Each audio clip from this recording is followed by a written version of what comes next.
Evet sevgili izleyenlerim, değerli takipçiler. Bu gördüğünüz buzdolabının buharlaştırma kabı. Şöyle göstereyim size. Buzdolabının arkasında 2 tane vidayla tutuyor. Mutfakta buzdolabının arkasından çok kötü bir koku geliyordu. Dolabı çektim. Arkasındaki bu buharlaştırma kabını söktüm ve bu şekilde olduğunu gördüm. Buzdolabı içerisindeki su sürekli olarak bu buharlaştırma kabına dökülür. Burada buharlaşır. Tabi zamanla sıcakta bu bakteri oluyor, spor oluyor, mantar oluyor ve koku yapıyor.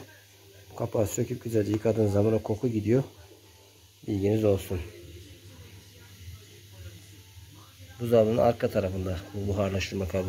Basit bir plastik, sökerken oradaki borulara zarar vermemeye özen gösterin.